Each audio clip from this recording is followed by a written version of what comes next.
Magandang araw po sa inyong lahat. Ako po si Banat Bayan. Ako, napakarami nating ikikwento ngayon kasi nakasama po natin si Mayor Basti kaganina sa Dahig. Kakagaling ko lamang po, press na press, basang-basa pa. Alam yan ng mga kababayan natin sa Dahig kasi po kanina hindi pa nga natatapos yung interview kay Basti. Medyo umaambun-ambun na eh. Di ba? At talaga nga na mga game pa rin po si Basti makipagpicturan. Kahit po jumujulan na. Ang lupit talaga ho ng mga Duterte. Walang kaarte-arte sa katawan. At alam nyo kanina, ikwento ko lang sa inyo ha. Di tapos na po. Nagpicture-picture, umulan-ulan, nagpayong-payong na, tumatakbo na kami kasi basag-basa na kami. Edi ako, nakitakbo rin ako, syempre. At pumunta kami doon sa kung saan may sundo si Mayor Baste. Edi habang papunta tayo doon, meron isang kababayan natin, habang sa gitna ng ulan. Okay lang naman, di ba? Habang sa gitna ng ulan, nagpa-picture talaga siya. O di siyempre, si Banat Bay naman, nagkusang loob na magpayong na lang, payungan na lang ito si Basti at saka yung nagpipicture. Si ate, medyo ang tagal-tagal pa. Pambihirang buhay Ang hirap magbitbit ng payong, ha? Pero alam mo, ako kasi, naiilang ako kay Basti, baka mamaya. Kasi siyempre, minsan, kahit ba magpayong ka, lit-lit pa nung payong, mababasa ka pa rin di ba? So, naambunan-ambunan, na nababasa-basa ng konti si Basti. Tapos, eto na nga, ang tagal-tagal pa ng picturan. Ako na nga sana magsasabi, ate, bilisan na natin ng konti kasi kawawa naman si Basti. Pero siyempre, ayaw naman natin na umepal-epal. Alam mo naman dyan dito sa Dahig Hindi, mamaya may kikwento tayo Dito sa Dahig, pag ikaw inaayos mo yung mga tao dito, gagawang ka pa ng istorya, 'di ba? Minsan gagawang ka pa ng kung ano-anong komento at alam mo na may magpapaka-toxic. Kaya ako ayoko masyadong magbida-bida. Kaya lang syempre, sinsanay na tayo sa mga ganyang dahil tandaan niyo, naging alalay lang po din ako ni Madam Mocha Uson, di ba? So alam ko po yung pagkakailangan na nagmamadali na at nauulanan na yung principal mo. Siyempre, kaya gusto ko nang kalabitin sana si ate. Sabihin, ate, nababasa na si Basti ba? Baka dumami kami. Naks. Hindi, di ba nababasa-basa na? Pero si Basti, game na game lang siya. At hindi nagmamadali yun ang nakakaano dito. Kasi malalaman mo naman na you are just doing it, yung picture. Minsan shout out. Hindi pala picture lang, shout out pa kaya napatagal. Hindi kasi 'di ba? Alam niyo sa Pilipinas, hindi ito walang biro ito napakaswerte niyo dito. Alam mo sinasabi ko sa'yo, napakaswerte niyo dito sa Dahig. Kasi sa Pilipinas, hindi niyo ginagawa 'yan. Hindi mo lalapitan ng isang Duterte at sasabihin mo, Mayor, pa-shout out naman ito yung mga pangalan. Hindi mo ginagawa 'yan sa Pilipinas. Walang biro. Hindi po ako nagbibiro. Kayo mga taga-Dahig, ang swerte nyo, nakakalapit kayo kay BP Sara Duterte. Ang swerte ninyo, nauutusan ninyo na bumati ng bonggang-bongga. Na magpa-shoutout. Ako nga, sabi ko nga, kung ako yung politiko, hindi normal yan sa Pilipinas. Yung shoutout, hindi normal yan. Ako yung minsan yung nahihiya kasi para mo bagang inutusan yung tao na mag-shoutout, hindi normal yan. Pero grabe ang mga Duterte. Ang mga Duterte, game na game. Kahit si BP Sara Duterte, paulit-ulit na minsan yung shoutout. Hala, shoutout pa rin ang shoutout. Minsan nga hindi, ito walang biro ito kwentuhan lang to. Minsan nga babatiin mo na, binati mo. Hello hello kay Banat Bay ng Maynila. Di ba? Ay, sorry. Yan. Di ba? Sasabihin mo, hello kay Banat Bay ng taga Maynila. Mabuhay ka. May hihirit pa. Sir, pa-shoutout naman. Anong shoutout? Di ba pareho lang yun? Hindi kailangan mong gamitin yung word na shoutout. Pa-shoutout kay Banat Bay ng taga Maynila. Ganon. Malupit. Sabi ko nga, lupit talaga ng mga nagagawa. Ito kayo, na nasa protocol ng mga public official natin sa Pilipinas, kayong sanay na sa ganyan. Di ba hindi mo magagawa yan sa mga Duterte? Hindi mo pwedeng gawin, o sa kahit sino mang politiko sa Pilipinas. Pero dito, grabe ang patience ng mga Duterte. Nabibilib ako, sabi ko nga dito mo talaga makikita kung anong klaseng breeding ang kinalakihan nito mga to. Kung anong klaseng tatay ang nagpalaki sa kanila. Alam mo yon? Alam nyo, ladies and gentlemen, hindi po yan pangkaraniwan para sa mga politiko na ganyan.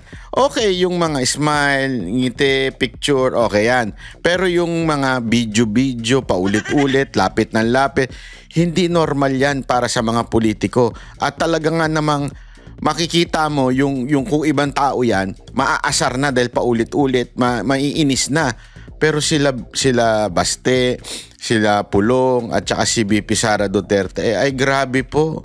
Grabe po, as in they really accommodate people.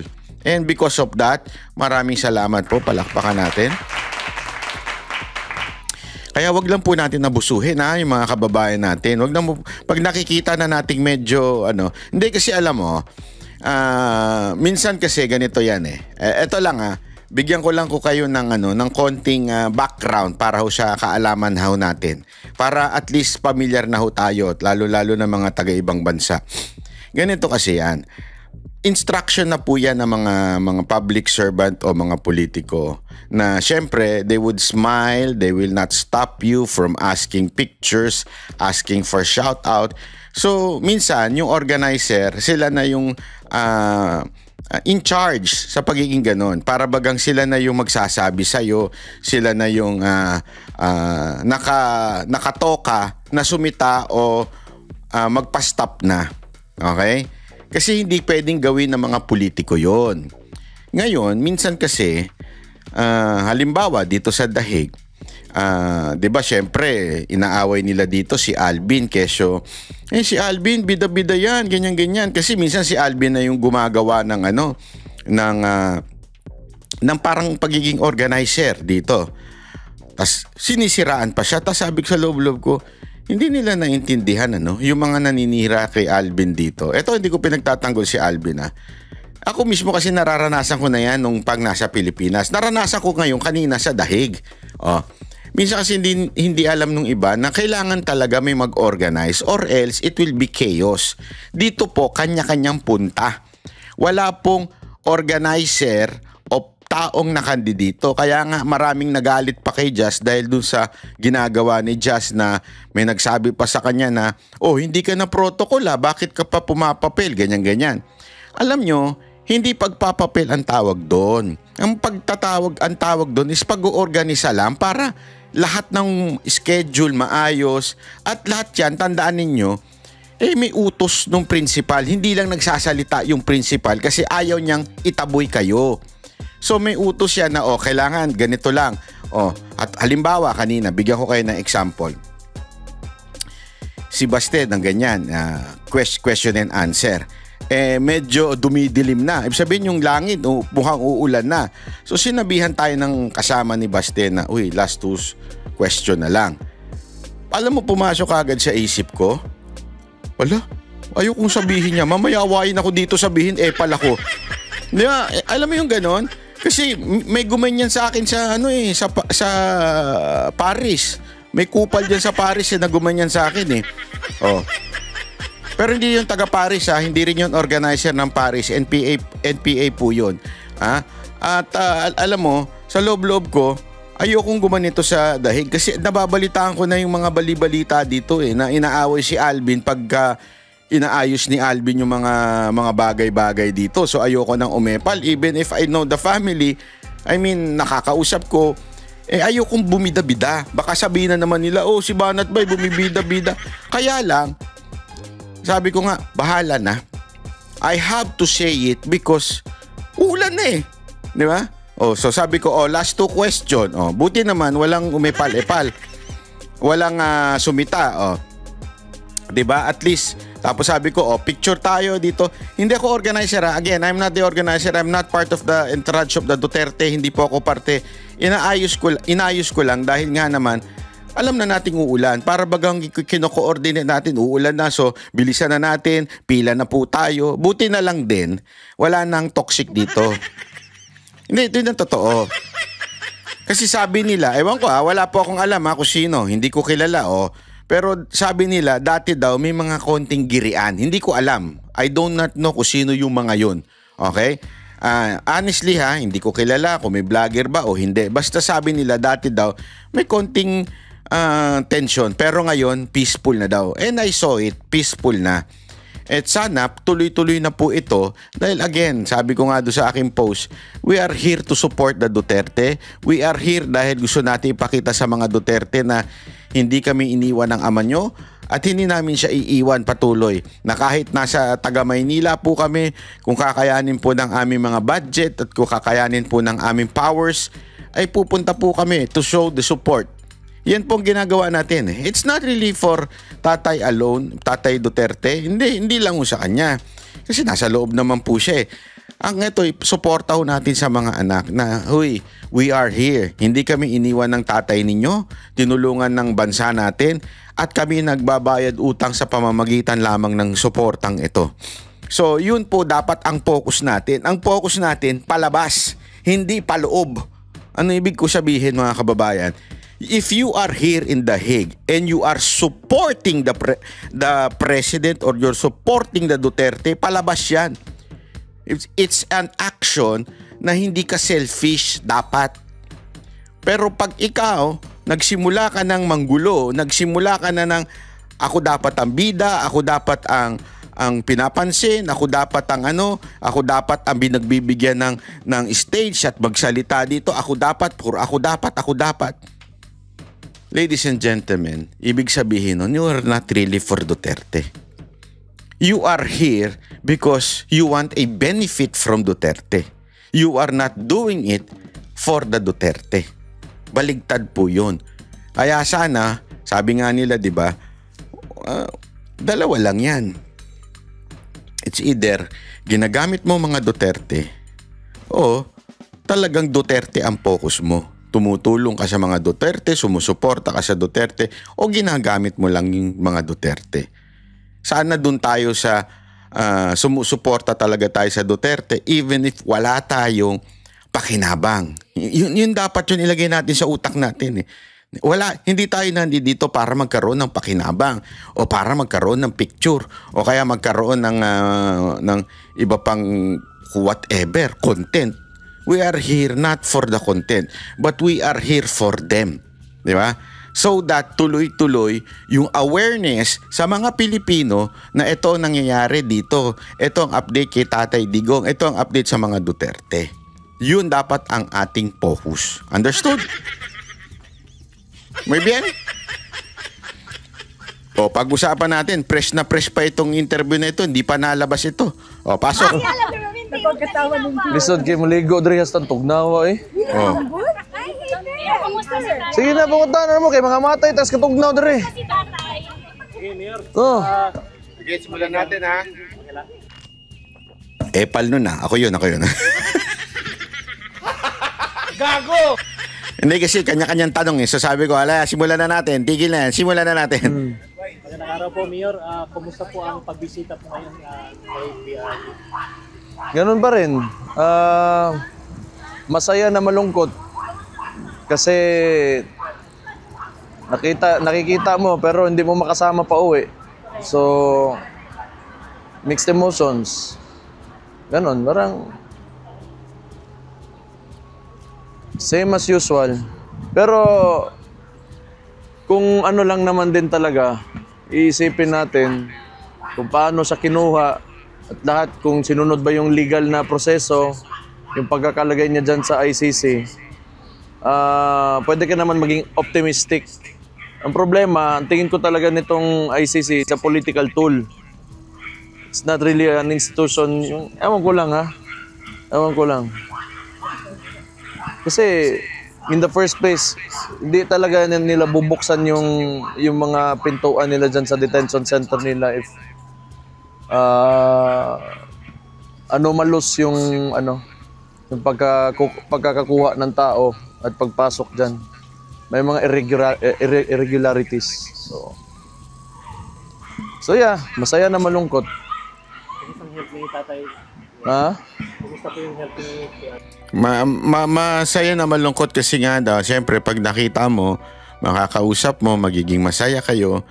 Pero it's sad kasi pag alis mo, hindi mo kasama. Yun yung nararamdaman ng pamilya, 'di ba? Na parang oo nga naman, masaya kasi nakikita, pinapayagan kayo. Pero paglabas mo, hindi mo kasama. Yung health niya,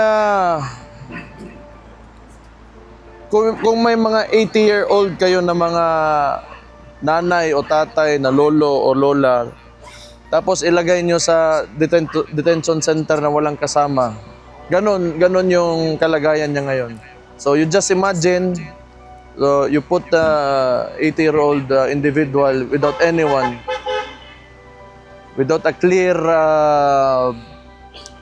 reason, then that would be the state of that individual. So, may ano talaga yan. It will affect you. Imposible. Kahit sino naman siguro. Even kahit mga bata. Pag nilagay ka dyan tapos walang maayos na, well, yan. So kayo, may mga ano man kayo, mga magulang kayo na 80 years old, mga grandfather and grandmother.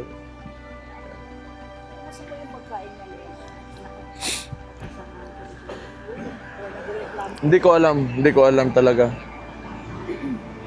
Siyempre, sinasabi niya naman na kumakain siya, so pero you can just, imagine, gamitin niyo lang imahinasyon niyo. And then you would probably, somehow get an idea of how someone would feel na pinasok yung tao dyan. Na hindi walang ano eh. Kasi supposedly it was supposed to dadaan siya ng local courts before so walang sinunod na proper procedure eh. Sa palagay niyo po, Mayor, makaka-uwi pa ba si Tatay Digong sa ating sariling bansa? Kung objective yung ICC talaga. Nako, yan yun. Yung Alam mo, tanong kasi ito, minsan napakasimpleng tanong ito pero karamihan ng mga Pilipino na hindi nasa politika, this is the real question na makakauwi pa ba si PRRD? Yan po ang tanong na nais masagot ng SMNI na si Anton. Natin argument on jurisdiction.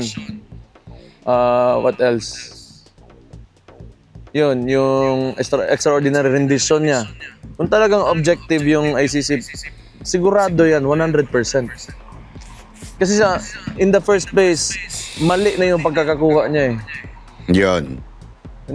So, kung objective. But like I said, may pakiramdam ako nga, kasi nga, why would they open their doors in the first place kung alam nila it's a high-profile case and it was before the elections in the Philippines. 'Di ba? Yun yung ano dyan eh. Kailangan natin ma-realize. So, manghilak man mo. Yun na nagigets nyo, ibig sabihin, it's really, kung hindi political, malamang sa malamang ay talagang dapat palayain kasi lahat ng aspekto, pagkadala, pagkaano ay hindi tama. No? Pero ang problema mga kababayan yung paghinaluan mo na ng politika. Yan yung sinasabi ni Baste eh.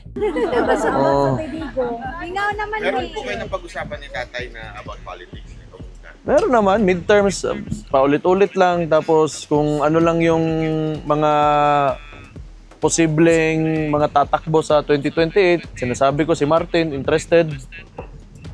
Na kasi may 0.7% siya, di ba? From 0.6, so nagka-interest na yung... Ay, grabe. Yun ang mga banat, di ba? Yun ang banat. Alam mo, parang banateros itong si Baste, no? Sabi niya, yun, tatakbo si Romualdez kasi from 0.6 naging 0.7 na siya. Tama nga naman, di ba? Babuya ka, putang igit ka. Mayor, trending ngayon sa Manila yung mga anak ng mga contractor, anak ng congressman. Yan na. Question natin yan. Talaga to si Banat Bay, oh. Hindi kasi, alam mo, ladies and gentlemen, masyado nang laki ng issue na yan. Nagulat ako eh. Hindi kasi, kahit po mga girls, alam po yung issue na yan eh. Yung ano ba yun? Aagalingan namin para sa tax at makabayad kami ng tax at para meron kayong pamasyal, pambili ng bag, panggastos, panglamyerda ninyo. Alam mo, nagulat ako kasi yung pala sa TikTok sobrang trending nito yung mga pamangkin. Di ba? Yun yung isa doon, yung pamangkin daw, di umano ni Zaldico. Naku po, patay tayo dyan. Pati yung boyfriend. Problema, biglang nagtanggal ng mga account ang mga hinayupak. Biglang nag-private na mga account. Akala ko ba, hindi kasi proud sila. 970,000 ang binayaran ko. Akala nila nakakatuwa. Di ba? Ang papangit naman. Hindi totoo lang Alam mo, ito lang, payo lang sa mga kababaihan. Huwag kayo mag-inarte kung pangit kayo. Ang pag-iinarte nandun sa mga magaganda yun.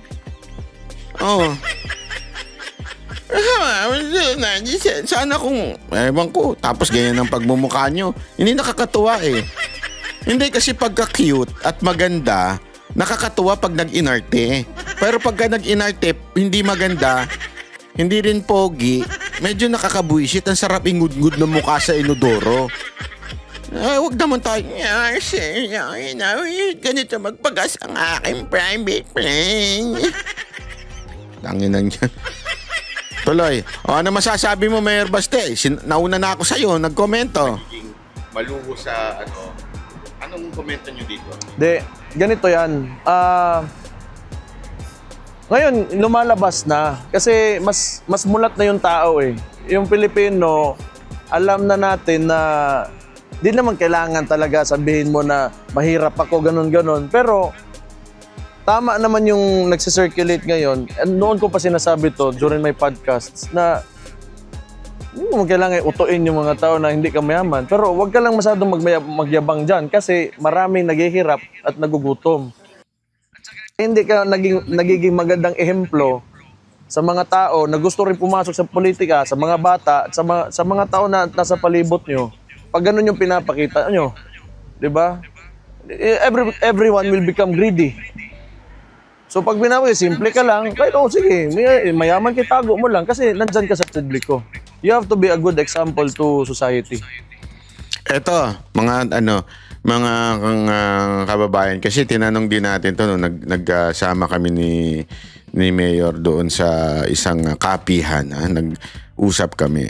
Alam mo, sabi niya, hindi naman kasalanan ng maging mayaman, di ba? Kunwari, mayaman talaga yung angkan nyo o mayaman yung politiko. Ang kasalanan kasi yung i-flaunt mo. Yung alam mo nang ganito yung nangyayari sa constituent mo, ifo-flaunt mo pa yung relo, ifo-flaunt mo pa na alam mo yon, ipagyayabang mo pa. Una-una may batas na nga tungkol dyan. Pero sige, sabihin na natin, etong mga personality na to ay hindi naman po public official. But still, because you are related to a public official or related to a contractor, dapat wag naman yung maybe talaga na walang legal na masasabi natin kinumit o legal o criminal liability na kinumit itong mga ito. Wala. Legal naman ang kanilang ginagawa. It's a freedom of expression na magyabang. Kaya lang, again, since you are medyo related doon sa mga politiko at saka sa mga contractor, tapos ngayon ang laking issue na, if you are saying na it's a freedom of expression, freedom of expression din ng taong bayan na i-bash ka kung gusto nila. Di ba? Freedom of expression din kung insultuhin ka nila sa pagiging marangya mo. Kasi kahit sino yan pagka ganyan na yung, kaya nga alam mo ako, hindi talaga ako, mamaya pag-uusapan natin yan. May mga vlogger dyan na grabe makayabang. Wala namang problema maging mayaman. I mean, di ba? Walang problema ho doon. Ang problema yung sa sobrang yaman mo, ipagyayabang mo to the point na nakaka-offend ka na sa mga alam mong walang pera. O, di ba? Yung ganun ang problema. Ito, lalo na, nasa gobyerno ka, malapit ka sa nasa gobyerno. So, yun lang yung tingin ko dyan. Mabuti yan, nagtuturoan na sila ngayon. Kasi kadalasan mga congressman, mga oligarko din yan. So, mga congressman, sa mga lugar nila, yan yung mga malalaking lupain, monopolize yung mga negosyo, mga mall, mga grocery. Sila may tagiaan na tanan. So, kaya nagtuturoan na yan ngayon. Lumalabas din ngayon madalas yung pangalan ni Zaldico. Nako! Na, di ba siya yung sa appropriation Oh. report? Kasi ang Mainit ang ulo nito ni Banat Bay kay Zaldico ah. Sabi ko sa inyo eh. Sabi ko sa inyo eh. Karma is real. Alam mo, ito lang masasabi ko sa inyo eh. Eto this is true ah. Sige, sabihin mo ng you are now on top. Tapos, ang ginagawa mo ay nang mamaliit ka, porket nabatikos ka, na-criticize ka. To the point na magdedemanda ka para pahirapan yung tao. Oh, sige. Okay. Pero, tandaan mo, sa bawat action mo, meron niyang repercussion. Sabi nga, may karma yan. Kung talagang tama ka, go. Pero kung dahil lang gusto mo lang mahirapan yung tao, may karma yan, di ba? Eto na. Hindi ako naglalabas nito mga ito. Ito yung mga naglalabasan sa news, yung pangalan, paulit-ulit na binabanggit din ni Tiangco. Di ba? Paulit-ulit na laging tinatanong yung chairmanship ng appropriation. Di ba? Na nung sabi nga nila, hindi po ako nagsabi. Sino ba nagsabi nito? Si Magalong, sabi niya, the most corrupt budget. Naku po, patay tayo dyan. Sino speaker nun? Si Romualdez. Sino chair ng appropriation? Si Zaldico. So, let's connect the dots. Di ba? Hindi po ako ulitin ko, hindi ako nagsabi niyan. Si Magalong po nagsabi niyan. So ngayon, ano nang lalabasan? Committee on Appropriations, siya yung nag-allocate or hindi naman siya, but he can influence the allocation of the budget or the resources of the government. Do you think kailangan na siyang lumabas sa public at para paliwanag itong mga nangyayari? Hindi, yung tanong kung nasaan na ba yun si Zaldico. Yon. Yan ang title natin. Nasaan na si Zaldico? Mayor Baste, pambihira. Di ba? Totoo naman eh. Hindi kasi tinanong ko dapat bang lumabas na at kasi mantakin mo, maya't maya lumalabas yung pangalan ni Zaldico sa mga interview ng mga pumupuna sa flood control. Maya't maya lumalabas eh. Ang tanong, bakit di siya nagsasalita? Yan ang tinanong ko kay Baste. Kailangan na bang magsalita at magpaliwanag si Zaldico? Ang sagot ni Baste, nasa na ba siya? Nawawala ka na ba, Zaldico? Hello, Zaldico, are you there? Where are you now? Are you in Paris? Baka gusto mo dumaan ng The Hague. Where are you now? Come. Are you lost? O are you not? Hindi, yan ang tanong eh. Nawawala na ba talaga si Zaldico at di nagsasalita? Alamin natin yan. Yun ang tanong, nasan ba siya ngayon? Yun, asan ka ba ngayon? Siguro, yan ang unang tatamaan. Kasi kung actually, kailangan natin balikan ba? Kung pinag-uusapan natin yung flood control projects, ngayon lang yun lumabas.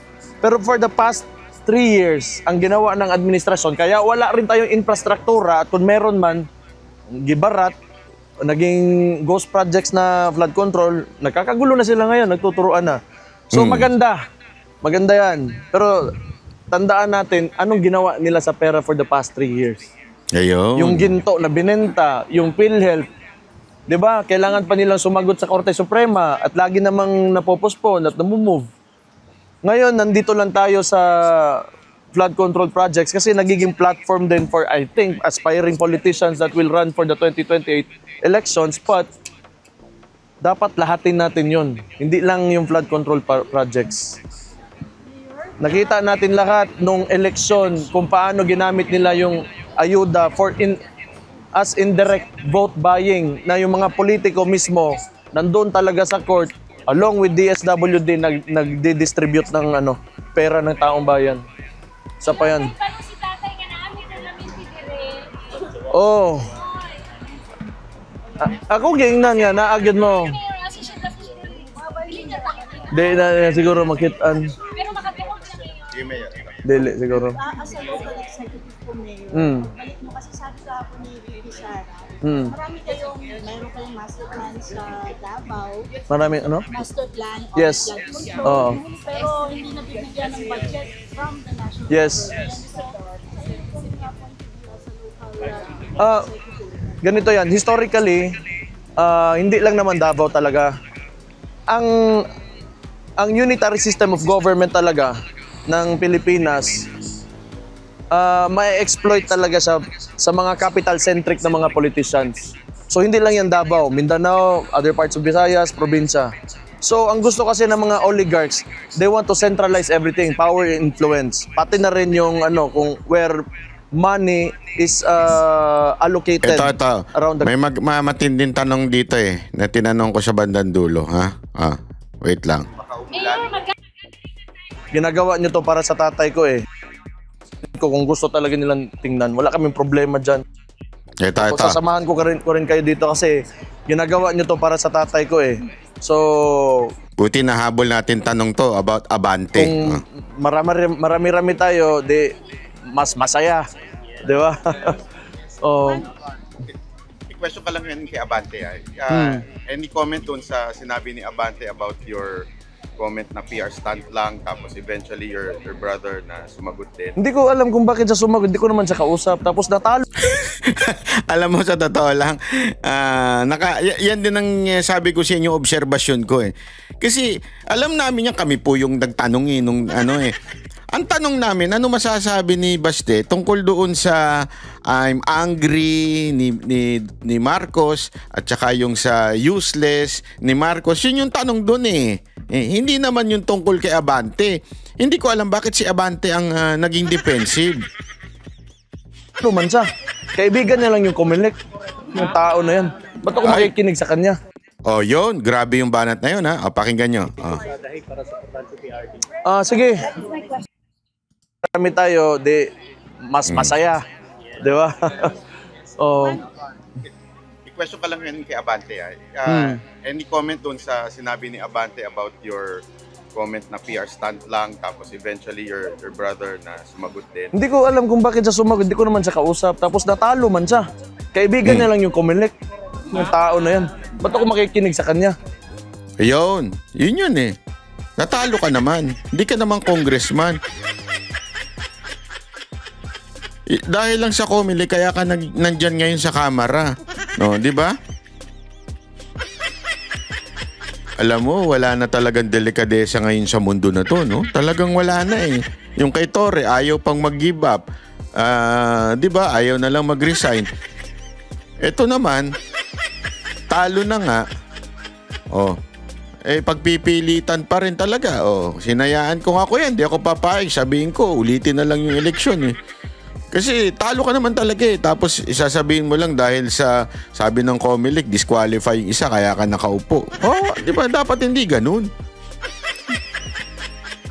Ayaw ka tuloy kausapin ni Baste dahil di ka naman daw nanalo. Well, anyway, sinagot siya ng kapatid ko. Transparent naman yung DPWH at yung kapatid ko kung gusto talaga nilang tingnan. Wala kaming problema dyan. Ayun. Kayo, yung may problema, tingnan yung mga sarili nyo, mga ulol. Yun. Mga ulol daw kayo?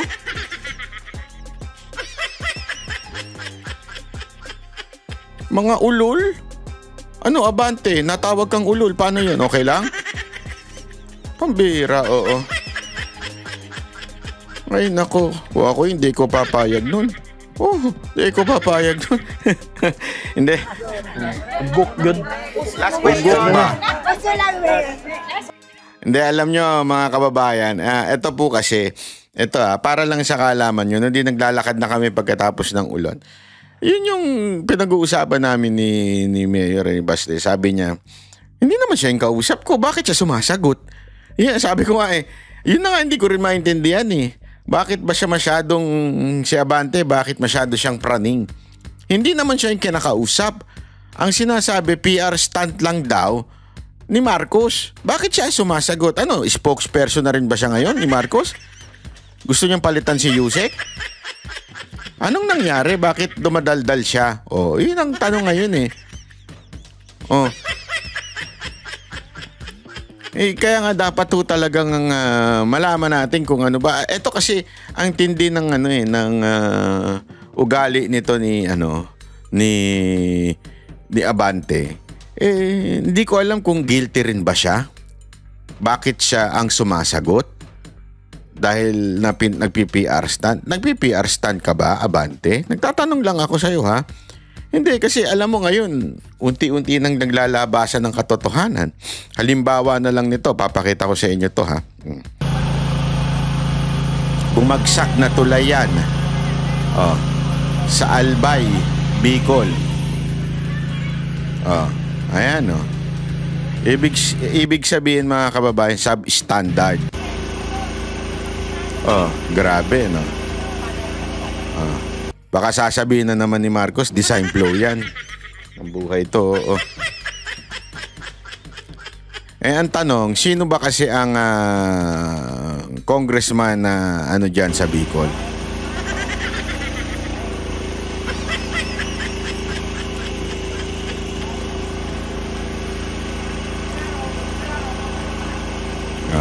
Grabe, no? Kahihiyan talaga. Alam mo, hindi ko kilala kung sino ang district congressman dyan, particular sa Albay, Bicol. Hindi ko kilala yung mismong nila dyan, district congressman. Okay? Pero ako, may kakilala ako na isang congressman na taga Bicol. Ha?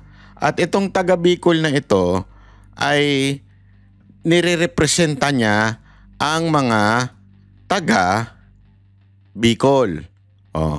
Sa katunayan, dyan pa nga siya nakatira sa Albay.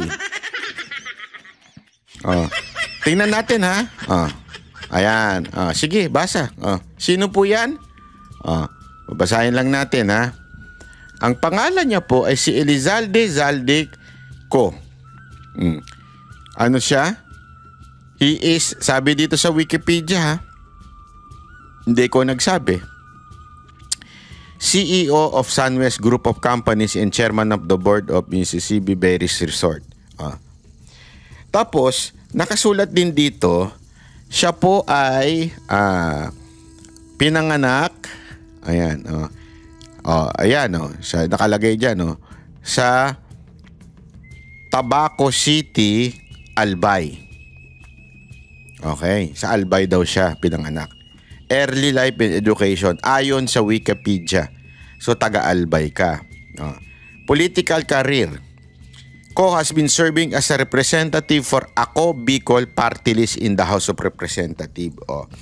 So yung Ako Bicol bilang boses ng sabihin kasi may kanya-kanyang klase ng party list.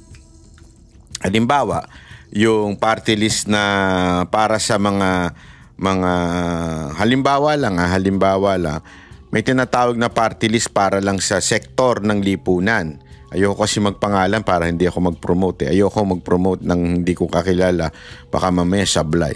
'Di ba? Halimbawa sugar daddy party list. Halimbawa lang 'yun, ha. So ang nire-representa nun hindi siya regional.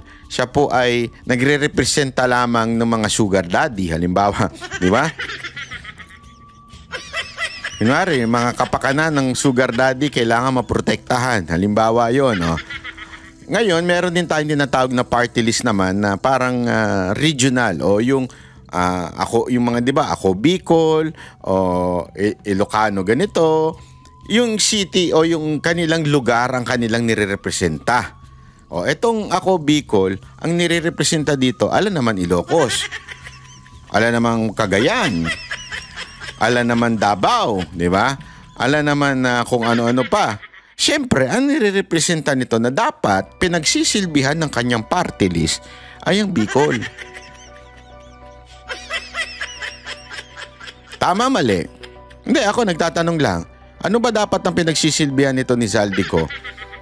Ano dapat ang nirerepresenta niya? Di ba dapat Bicol o mga Bicolano? Tama, mali?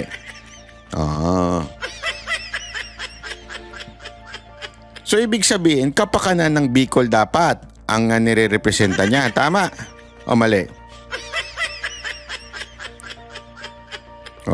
Eto, ang tanong, dito sa tulay na to,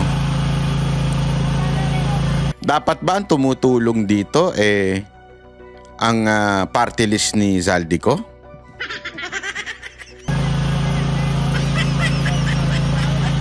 Dapat ba ang may mga proyekto na gumagawa dito ay yung party list ni Zaldico?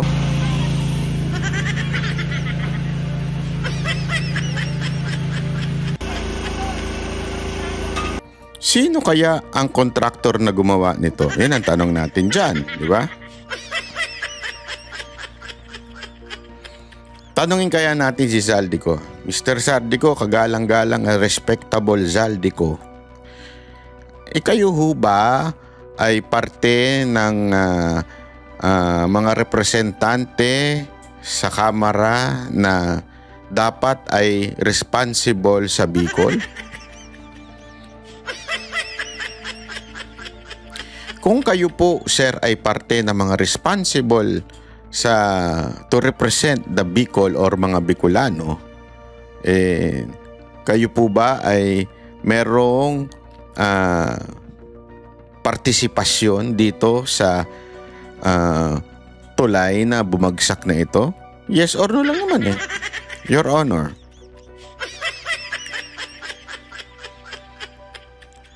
Baka pwede, Mr. Kagalang-galang na Lizaldico, baka pwedeng malaman mo naman kung sino ang kontraktor na gumawa doon sa bumagsak na tulay. Baka pwede mong alamin.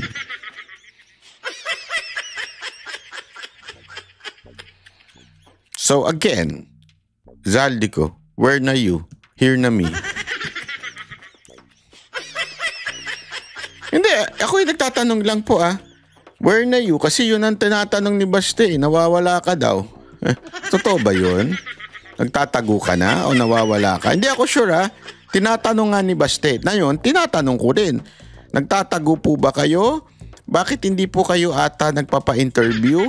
Parang walang makakonect sa inyo, hindi kayo makausap. Ano po bang kalagayan ninyo ngayon? Magparamdam naman po kayo.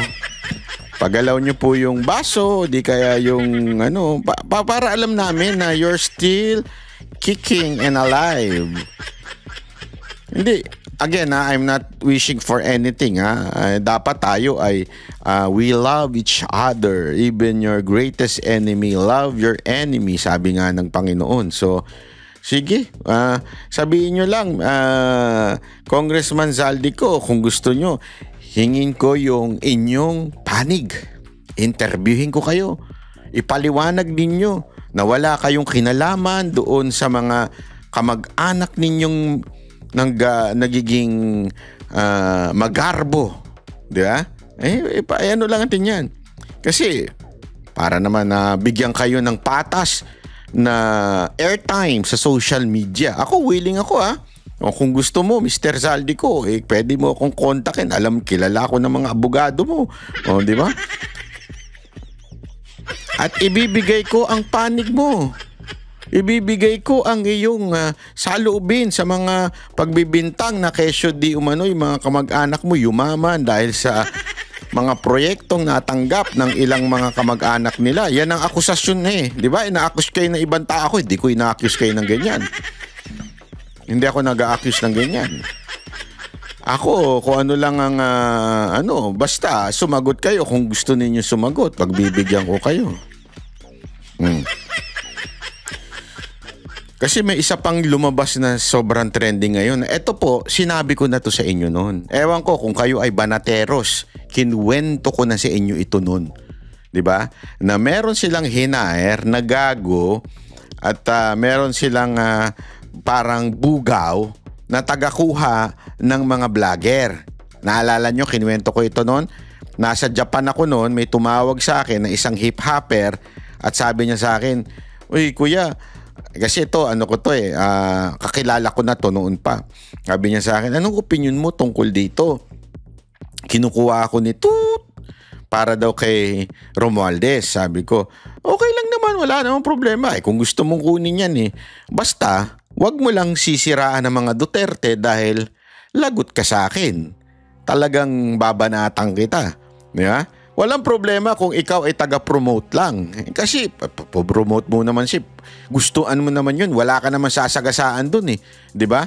Hindi mo naman sinasagasaan ng ibang tao kung mag-promote ka kay Romualdez. Bahala ka sa buhay mo, diba? Konsyensya mo yan. Pero yung maninira ka ng tao dahil binayaran ka, ibang usapan yan.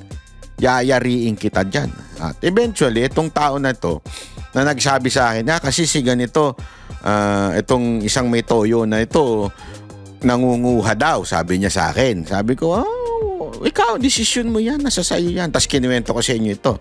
Di ba?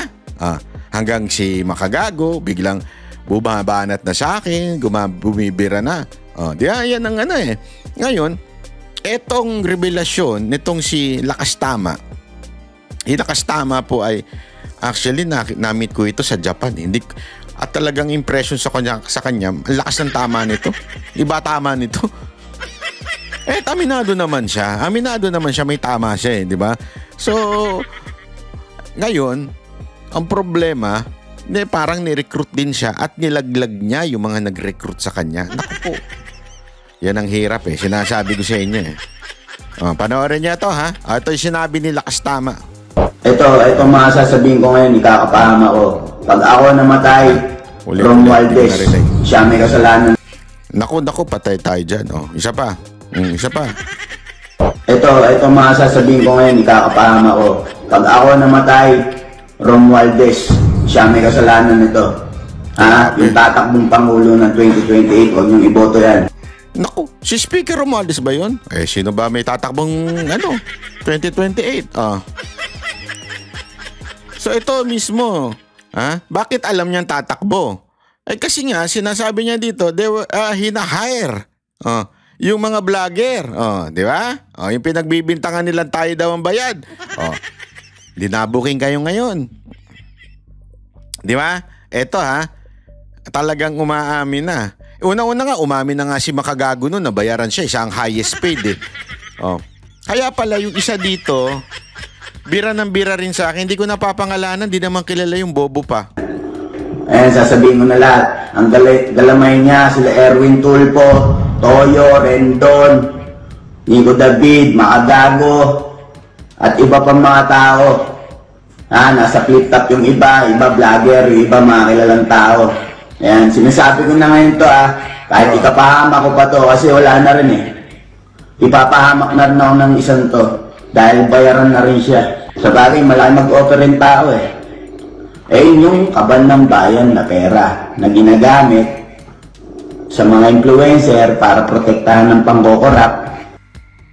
Grabe, no? Ang tupit. Diba? Ang lupit po. Ang lupit nito. Nagsalita na si Lakas Tama na talagang binabayaran nito mga influencer. So ano masasabi nyo dito? Yung mga influencer ni Marcos? Yung mga influencer na pinagtatanggol si Romualdez? Ano na ito Pangalawa ng ebidensya yung pinirisinta natin. Una yung kay Makagago, umamin siya. Ito naman, mismong sinasabi niya, talaga nag-hire ng mga political vlogger o di kaya mga influencer. At sabi nga niya, pag ako pinatay, alam nyo na kung sino may kagagawan. Naku po, patay tayo dyan. Alam na natin yan. Kaya nga mga kababayan, magmatsyag lang kayo. Sabi ko sa inyo, ang kasamaan. Ito, lagi kong pinapaalala ito sa lahat ng mga vlogger na nagtatanong minsan sa akin ng payo. Isa lang payo masasabi ko sa inyo. Yung payong ibinigay sa akin ng aking ama, na sabi niya nga stick with the truth. Okay? Stick with the truth and justice. Why?